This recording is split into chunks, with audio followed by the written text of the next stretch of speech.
So at the very onset of this session, what we're going to do is we have a little game planned for you.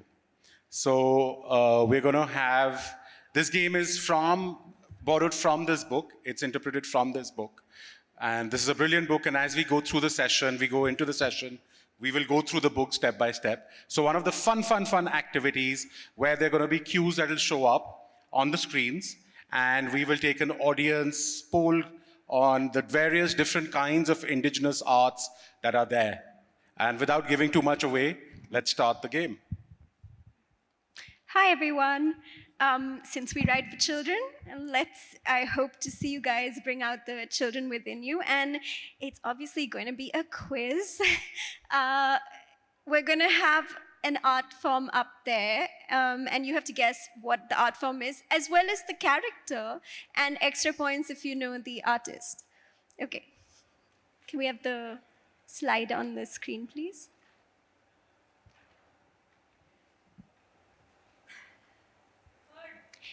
Amazing. Fud, and the character is? Babuji. Okay, she is leading this quiz. Were you a first bencher? So you're a first bencher in textiles and crafts, okay. So this is a painting by Lall Joshi of Rajasthan. All right, on to the next one.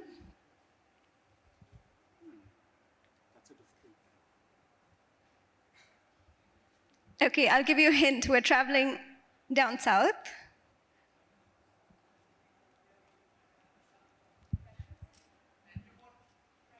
Kalamkari, absolutely.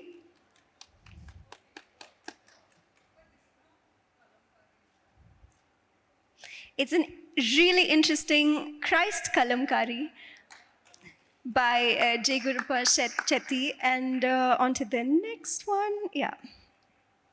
I mean, these are huge works, so we struggle to fit it all in one screen. Take a guess. Somebody at the back, maybe. Okay, forget the form. Can you guess what sort of character it is? I'll give you a hint, it's not human. Yes, it is.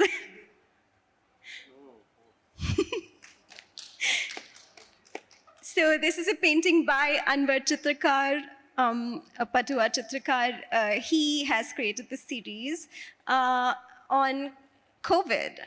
So you have these cows wearing masks, and if I remember correctly, my clicker's not working, but for a change, we were all, the humans were locked away and the animals were outside. And so he has a lovely series. Yeah. Ooh. There we go. That's the entire painting.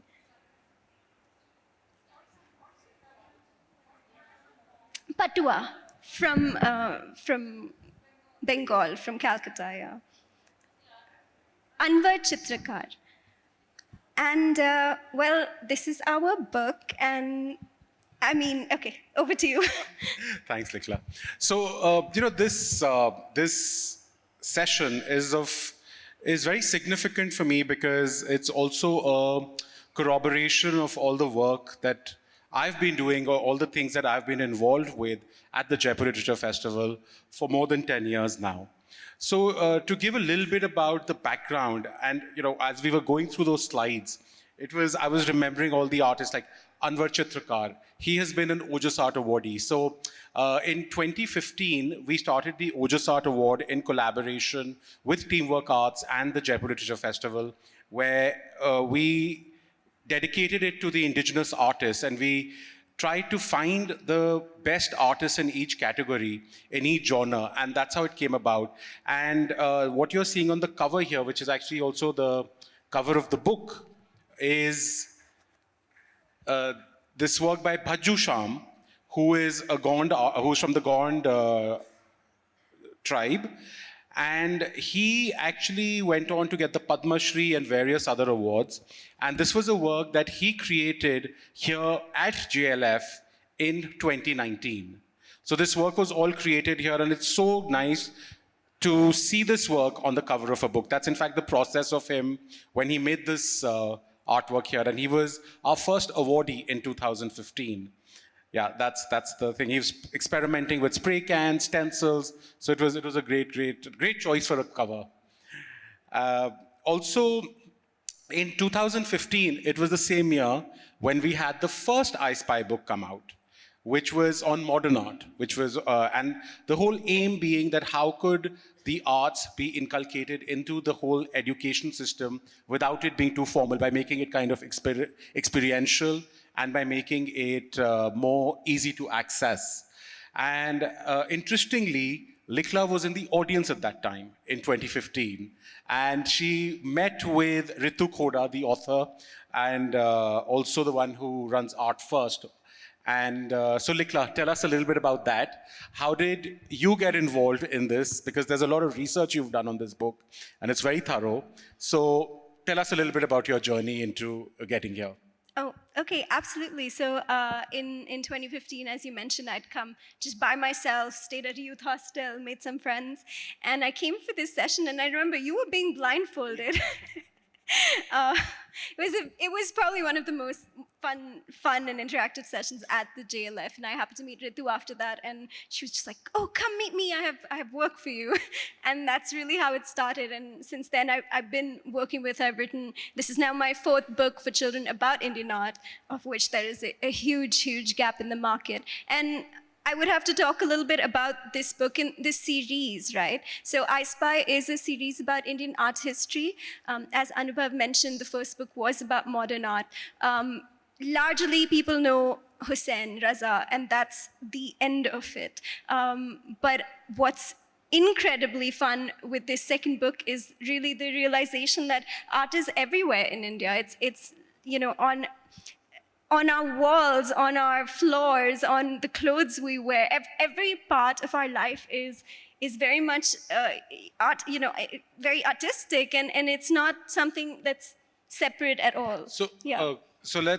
So taking a thought from that, it's art is everywhere and it's all of that. But when we talk about art specifically being like used as a tool for education, also art is very touchy-feely, and that's also the pull that is there for the arts. So how do you make it like, putting it in a book, does it become very formal?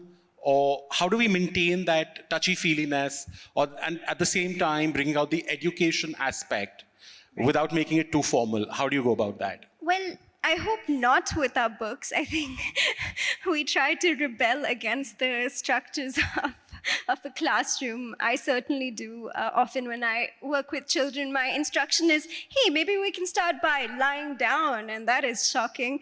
But with our books, we try to bring in the stories, the artworks, history, and more than anything, the questions that children can ask. Get them curious, get them questioning. A book, a classroom, they're really just an entrance into the whole world, right? So we're all nerds of different things in our own ways, and often those come from those very first interactions with things in school.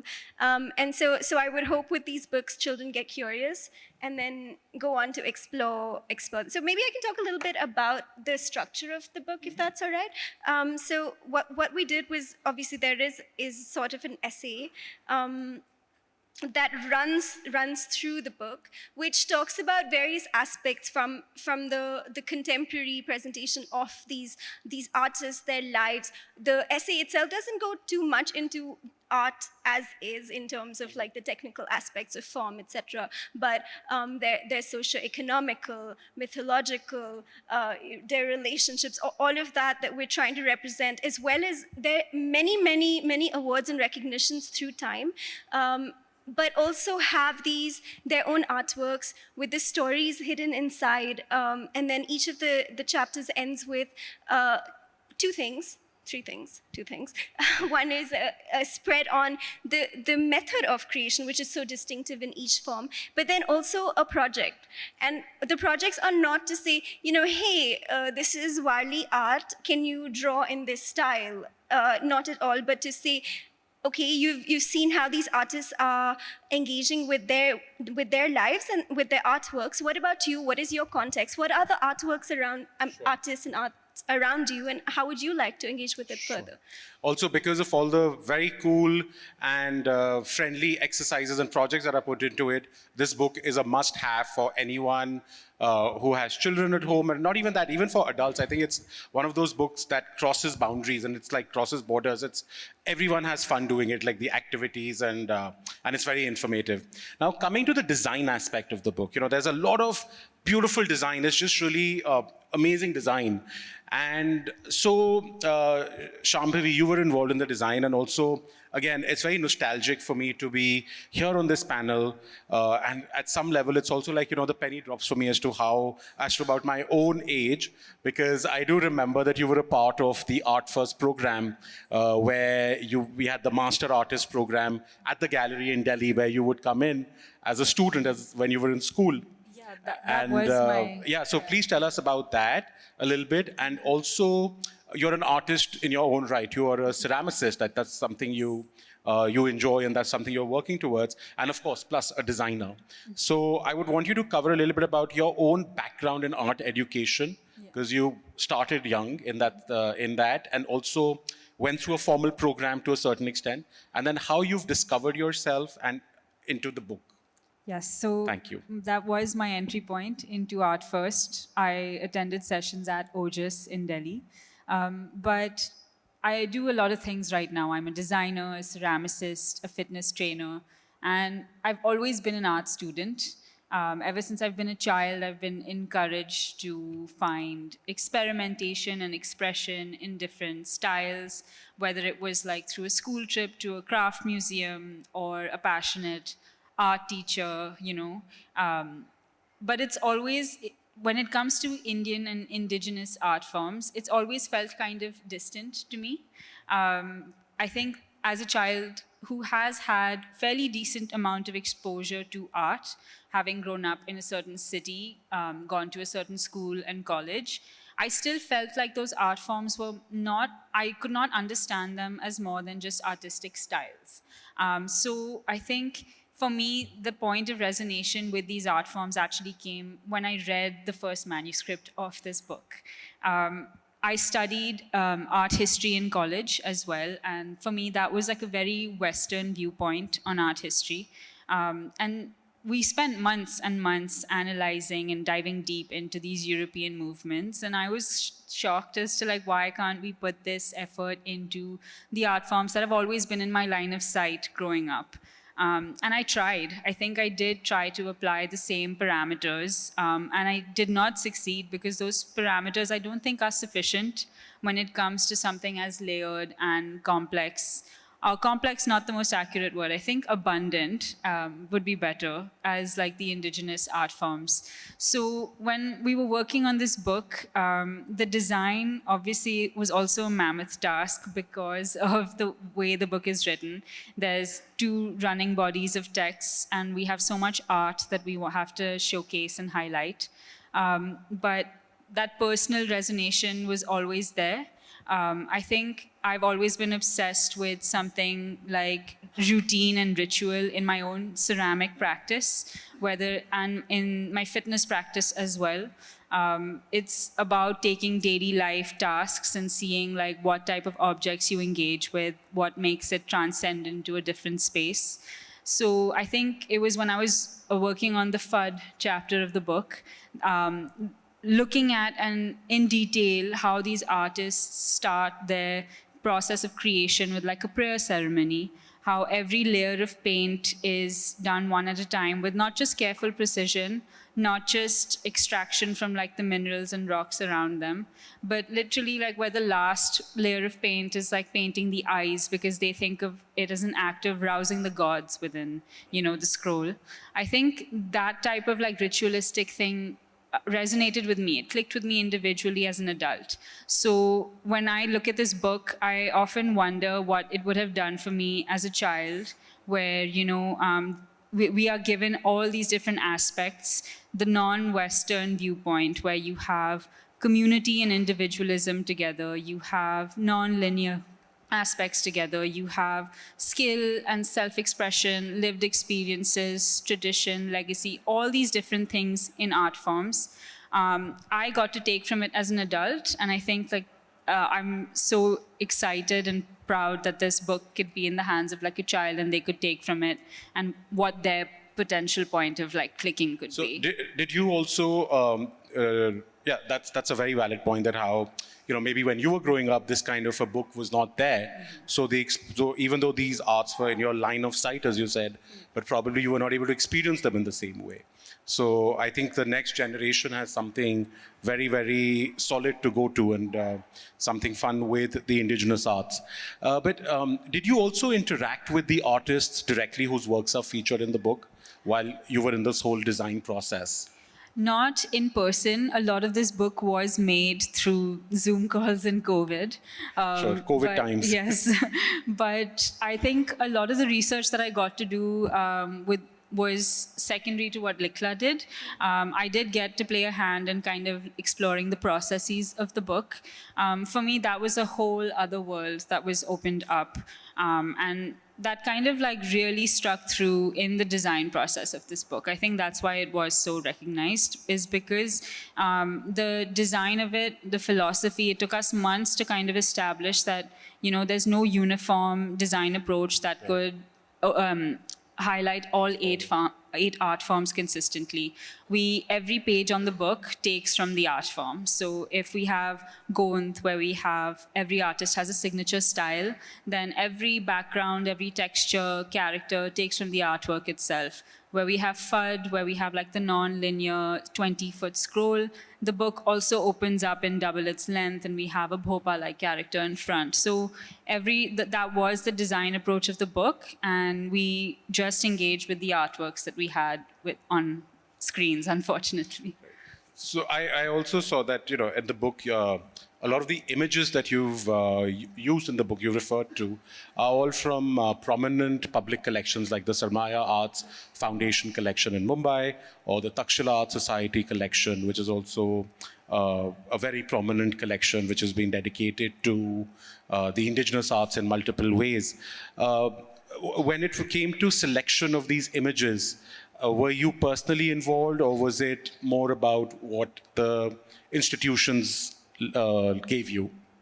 I think that was actually something I didn't anticipate being a challenge at all in the book. There was, I think, a mix of three things. One was all the aspects that Likla wanted to cover.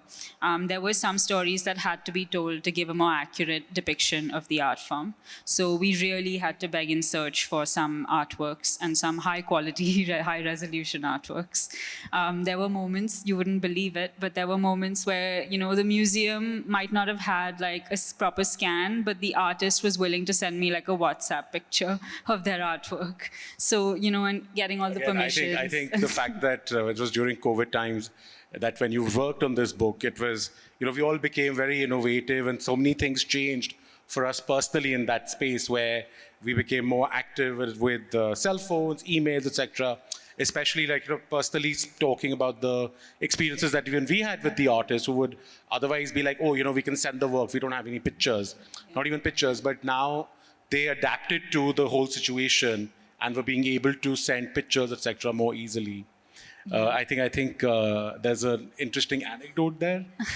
Yeah, it's more a research anecdote, but part of the research was done once the pandemic had set in. And I was talking to Jagdish Chitara from Matani Pacheri. It was really amazing, because like the phone was passed around in their home to every family member, and it was this mix of like me asking the research questions, obviously talking about their art, but really getting a glimpse into their home life, even though I wasn't there with them physically.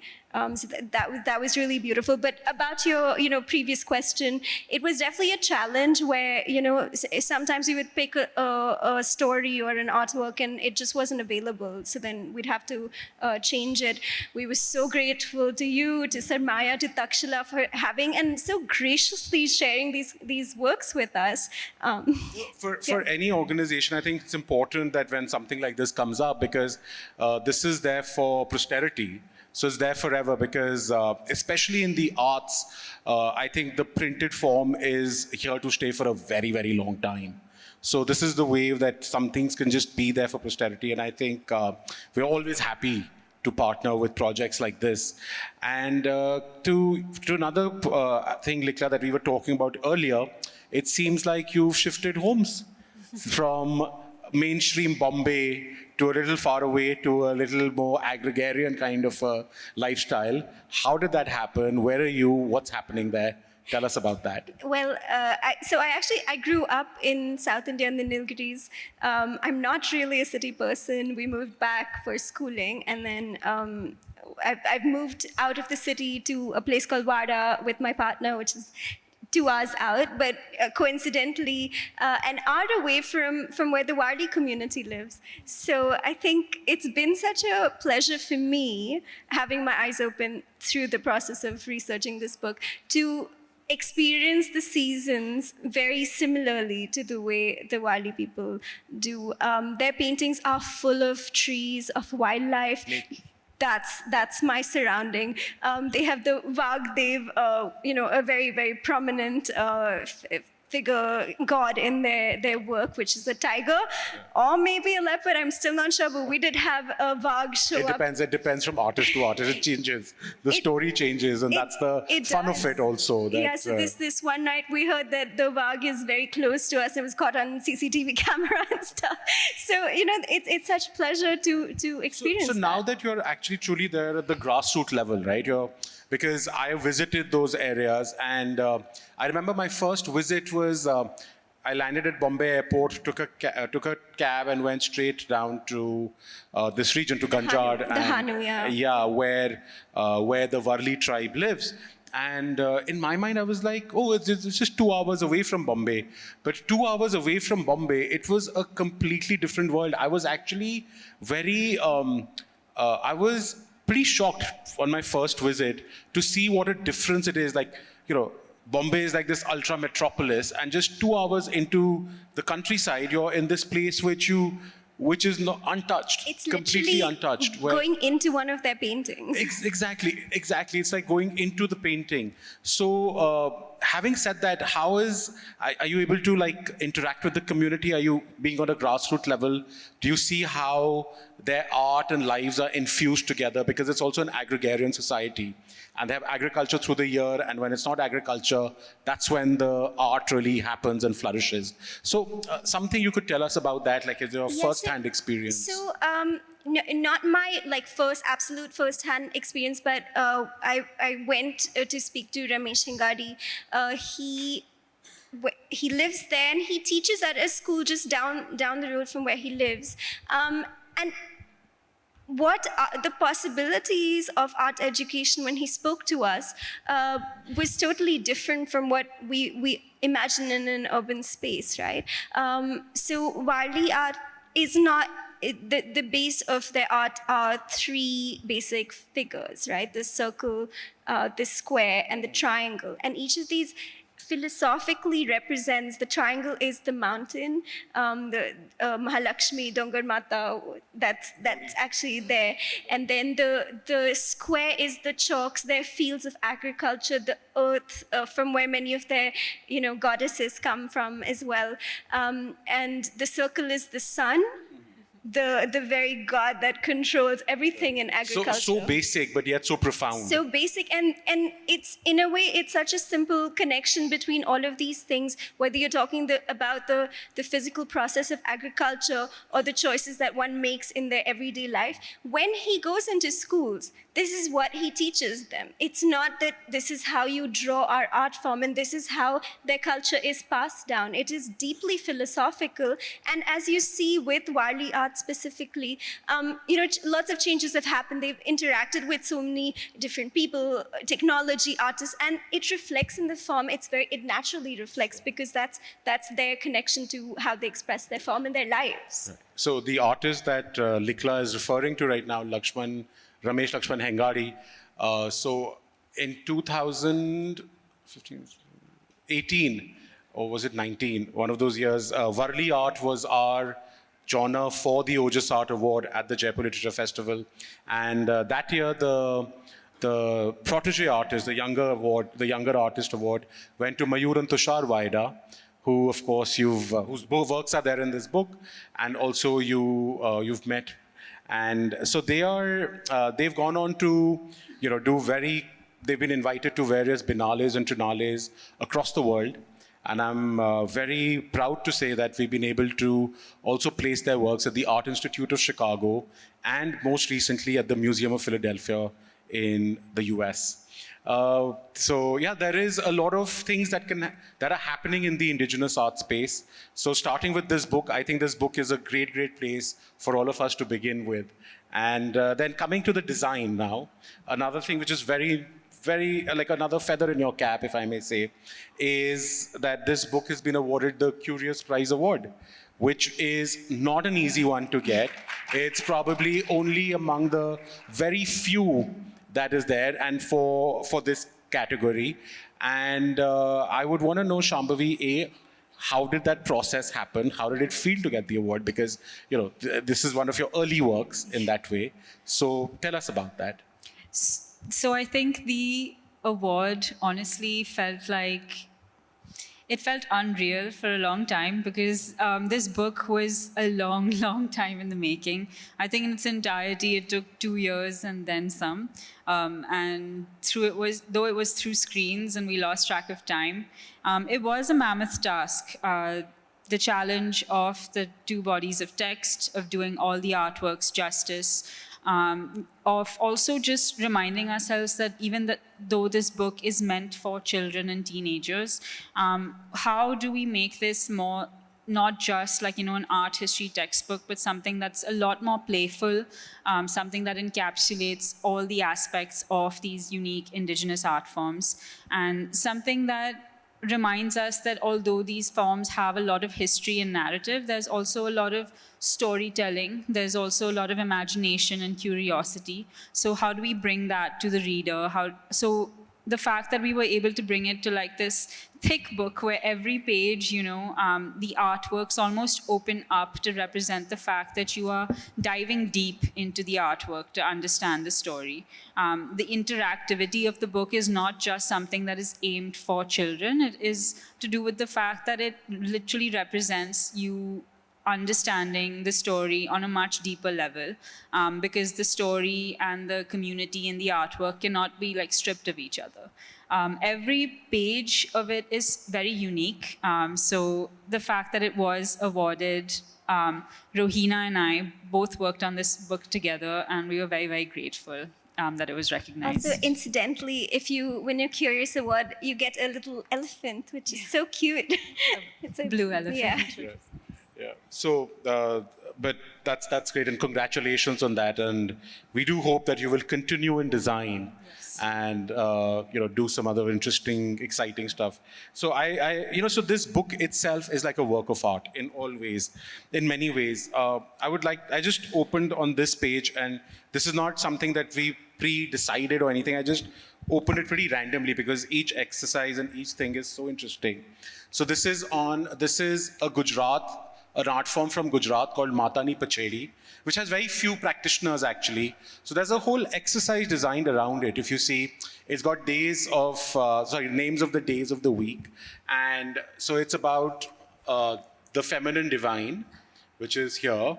And it says, Ambika Ma rides on Wednesday, Aryavat. She rides the Aryavat elephant. Then on Thursday, it's an eagle. Then it goes day by day. And then there is like the whole significance of it explained. And this is also an exercise for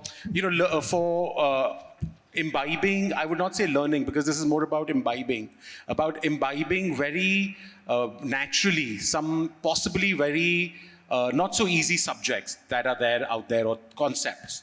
So while we were sitting here, there was another question that I had. How did you, because Likla was doing the research part of it, you were on the design part of it, but of course there has to be like working together also, otherwise you cannot get a end product which is so stunning. How was that process, because coming from a design aspect, coming from a research aspect, how did you guys work together, and any interesting anecdotes from there? So for me, for a long time, the research was a fairly lonely thing, and I'd keep finding new things and want to share it with people, and I didn't have anyone. So I was very excited when we moved into the design stage, and I, got to talk to Rohina and Shambhavi.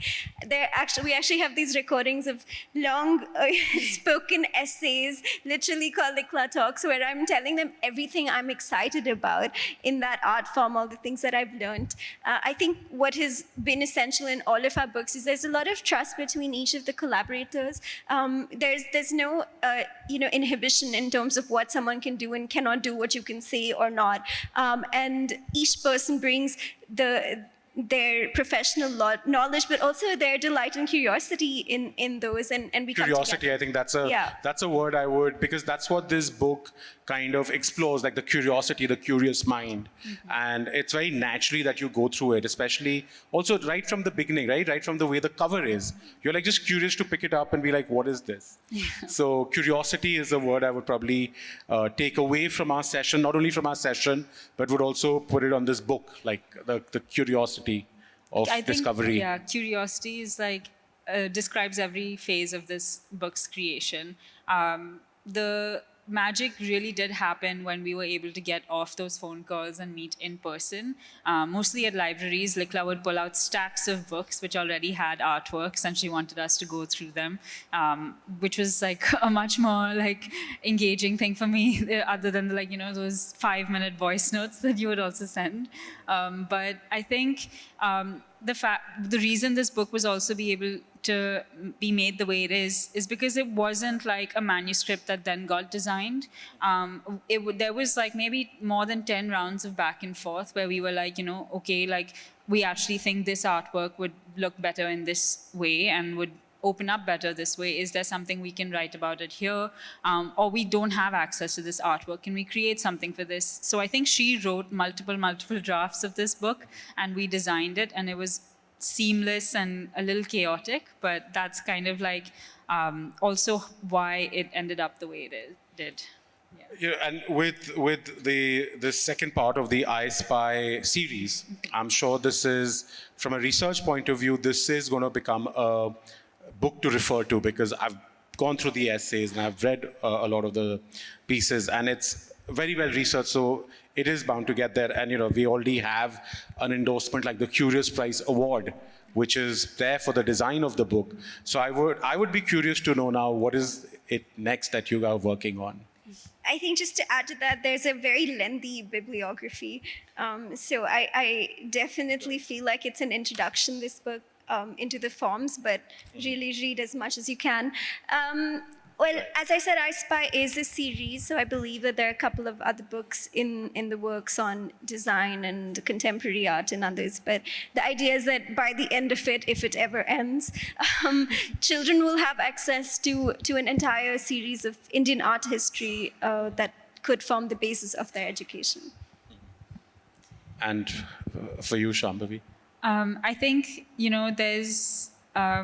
these books do take a lot of time and effort to be made. And a lot of passion, if I may add. It's a lot of energy and passion that goes in. Otherwise, it can never happen like this. It cannot come out in a way like this. Yeah, because also that, we are aware of like the surroundings that these books are coming from. The next few books, whatever topics they might cover, whether it's design, miniatures, contemporary art, the Likla knows the amount of research and the effort that it took. There's a lot of topics that we would want to cover that don't even have, like academic sources like completely written. So it's a lot of field work, and that type of energy has to go in for it to then be decided, which then has to be translated for an audience like children. So the message I'm getting here is, or what I'm deciphering here is, Likla, you got to do the research. Once that is done, then we come to Shambhavi, who works her magic with the design, and then both of you together probably produce something which is another outstanding book which goes into children's education and education as a whole, bringing the arts closer to children, which is so important. That's the hope, I guess. Sorry, did I miss out on something? No, I said that's what we hope. Yes, absolutely, and that's what we should work towards. Yeah. We have a little activity towards the end. We do. I mean, I was hoping people could get involved. So could you share the slides again? Thank you. Click it to the last one. Okay, sorry, we skipped all the images. We had let's images just for go through the everything. images. So, Yeah, okay, very quickly. This is really what my home sort of looks like, but in multicolor. Do you want to talk about this one? This is Gond art, which, on one artwork, you can see all the different signature styles and patterns. So as a designer, I already had so much to work with. There were so many characters and elements. So when you do have the book in your hands, you can see where exactly like the pages have been extracted from and how they've been created. It always comes back to the artwork. And that was by Ram Singh Urveti. I would Yes. like to add that. Yeah, that's by Bhajju Sham, and you can tell us more. There's so many wonderful stories. These are Yeah. the creation myths. Bhil, this Bhil is art. from the Bhil. Also, yes, here we go. Ladubai. This is from the Bhil tradition, and Ladubai is an absolutely brilliant artist. She was our Ojas Art awardee in the year 2017. And as you entered the hall, you would have seen this really large installation work that she's specially done for the festival, which is done, the canvas is treated with soil and cow dung, and the black color that you see on it is actually charcoal. And so it's a stunning work. Please have a look at it as you exit. Yeah, and I think I do want to add here that the research for this book was a lot of fun and maybe a little unconventional. So everywhere I traveled to, my first book had just come out, and I was sent off to all of these cities. And my process there was really just to go to libraries, to museums, to art historians, and say, so what do you have here, and what's going on, and really explore it that way, because there isn't one place you can get everything. But Bhopal, oh my gosh, Of course, the Bhopal tribal is- museum. Yeah. It's my favorite museum in the world. And the Bhil artists, they work there. They work there. They're sitting there. They work there. And I'm a total fangirl now. So now that I have the book, I'm going around collecting signatures of all the artists that are in the book. So please get a copy for me also of the same. Oh yeah, so Mahalakshmi from That's Madhubani Madhubani, Mithila. yeah. So she was exhibiting recently at Artisans in Mumbai, so I met her, and she's so sweet, and she's got this series that really explores the life of a painter, a woman, a mother, all the things that she is. Oh, and I absolutely forgot to mention when we were talking about the people from whom the paintings came, but Takshala commissioned works to be made for this book. So at the opening of each of the chapters, under the theme of festivals, different artists have explored and created brand new works, which will be in the Takshala collection. And they're also I Spy games. So Yes. you don't just engage with the artwork, but you really have to look for clues. You have to understand the characters that are depicted and the festival in its own. And you said you've covered 8 art forms. Yeah. So, I mean, if we had time, I would have asked, I'd done another game of which festival this is, but this is like the Gangor festival in Rajasthan. Yeah. I think we can proceed to the game. Yeah. As in just go through the so presentation and then... Great, everybody take out your phones. Please scan the QR code. And the question to you is, what are the art forms around you? What are the indigenous art forms around you? And you can type it in. We're not limited to visual art forms at all, though the book is, whether it's music, performance, any of those things. I think everyone has the QR code. Could you switch to the website, please? And don't be afraid to mention also the ways these art forms trickle down into your daily life. So if it's kalamkari and it's also like a bed sheet or like something that you wear, that also deserves to be on the screen. And Q, all of us just saw a Bhil artwork outside as you entered. Could you show us the website? Okay, well, as people respond, hopefully this will go live. Oh, there we go. Okay. Graffiti. Interestingly, the Street Art Foundation in Delhi collaborated with our artist Bhajju Sham and then also Mayuran Tushar Vaida to do these huge wall murals in Lodi Road district, which are like 3 stories high. So when graffiti came up, I was immediately reminded of that. Soil work and cow dung, a very popular combination that's used across the board also. Okay, any musical or performance forms that you guys want to include? Not sure who noticed the bhopa at the festival, who has been singing for the last couple of days. He could also be up on the screen. Khadi weaves, interesting.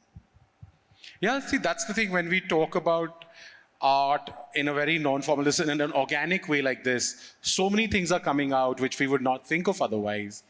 So the different names and how sand art, typeface, yes, all of them are such an integral part of the whole experience. I saw tattoos on there as well. Yes. Godna, again, so important and so natural within the community. As we are doing this, I would also want to open this to questions. And so if there are any questions, please raise your hand. We will try and get a mic to you to the closest possible. Front row, we have 2 hands up. Yes, ma'am. Actually, when I was coming in for this session, I stopped at the, those cubicles selling the books. And I said, what's the book for this session? So when she gave it to me and I opened it, I was like, I was so struck by the beauty and the presentation. I'm sorry, this is not such a question. No, but I just was taken away by... Thank you so much. I didn't read much. I saw the way it was presented and all the art forms that I love so much, the traditional art forms. And I was a bit, surprised when I came here and you said it's for children. Because I said it's for everybody. It's not for children. Right. Because it's not just for children. Because, of course, our children don't know anything about this. Mostly, if you bring it into your house, you show it to them, they don't know the names of it. But if that's the way we're going to teach our children, I think this is a great exercise. Thank you. And it's beautiful. Also, as I mentioned, that the research work on it is so thorough that I see it becoming like a reference book in the coming years. And hopefully also a starting point for others to explore the subject further. Yes, ma'am, in the front row. Thank you. Congratulations. So I think my question deals with your point, what you said, and to you probably, Anubhav, because you're far experienced. All this is a part of our heritage, much to be appreciated. Why hasn't it found its place in curricula yet? We do Indian history, we do all kinds of history, we go into quantification, numbers. Art is just either craft or coloring or painting in schools. Why hasn't this found its place there? I think slowly but surely we are getting there, as in there are more and more schools that are taking art more seriously in their curriculum because they've realized that it engages a lot of other faculties as well. It's not just about like art as an art, and it's a combination of subjects. Like math becomes easier through art, science becomes more easier through art. In fact, last year we had a group of students who were from the City Palace School Museum Trust over here in Jaipur, and they had a whole fur painting thing for all the various subjects, like in a contemporary way. So they made fur paintings on the solar system. They made fur paintings on mathematics and architecture. So I remember having a conversation with them and they said, and even when I saw those furs, they were really long furs and we displayed them close to the front lawns. And when I had a conversation with the students, they were like, it's just so much easier to remember things because it's pictorial. And I remember seeing some of those things and being like, I remember it, I get it, So yeah, definitely. I also want to add that, in the revised national education policy, the space of arts integration really allows for this, right? Where you're not just saying art is this and history is this, or, science is this and math is this. To me, this is the potential very much of what can be done, where you start with your context, explore, and art is a great way to step into it, but, And I also feel all of us we do our bit, it will go further. Like I want to say in the last 10 to 15 years, I've seen this sector develop by leaps and bounds. So it's going to be only exponential. It's like all of us, do our bit for it. It will definitely go further. Thank you. Ma'am, in the first row, I have a question here, ma'am. Oh. I don't have any question, but sorry. just you said that last year the third painting was there. Right. I am from Sanskar school. Hanji. I teach Hindi and Sanskrit, and there were our school represented मुद्रा का विकास, और उसमें जो राजस्थानी गाना था जो वहाँ पे प्रेजेंट किया था वो मैंने लिखा था। अरे, that's so सुनो lovely. सुनो रे सुनवा वालों रे, मुद्रा री कहानी सुनता जा जो रे। Right. Thank you, ma'am. Thank you. There's a question in the last row. The gentleman's been waving his hand for a bit. Hello, thank you for the lovely session. So, back then, if we dive in the history of art, there are like stories behind, and it's so deep and like it's literally so crazy. But in the present times, we have artists, they draw just like probably anything and call it a contemporary art. So, have you ever felt this, or probably tell us what goes in their mind as a fellow artist? That's a very loaded question with multiple aspects and facets. Likla, So, Howard. I'm going to answer as really, because a lot of these questions come to my mind, not so much as judgment on somebody else, but as for myself as a creator, why would I make something? Why would I write a particular thing? And really, one aspect of what I learned from this book was the idea of community, right? A lot of the art that we engage with is individualistic. You have to have your name, you have the artist's signature, that's so important. But there's also a lot of stress that comes with it, a lot of challenges. Not to say it doesn't have its place, of course it does, but to be sort of the only and mainstream expression of art, I feel, is causing a lot of stress, But when you look at literally something like doing a rangoli, or kolam, or whatever you call it, wherever you're from. I remember reading about this, and there's, again, like layers and layers of judgments and biases that have built up. But why is that kolam that someone makes in South India less important than another art form that's in, whatever, sold for how many ever $1 million? Just in making those simple forms again and again, there's meditation, there's expression, there's exploration and curiosity, all of that. And I just feel like that could be a lesson for all of us as contemporary artists today, in terms of why we create art, or what it really means. The buzzer just went off, but thank you you can complete that. Thank you for being such an engaging and engaged audience. Thank you very much. And Likla and Shambhavi will be right outside where the booth is for book signing and interactions. So any questions that may have been missed here, you're most welcome to bring them there. And I'm sure they'd be happy to have a conversation and give you their insights. Thank you very much for being here at the Jaipur Literature Festival.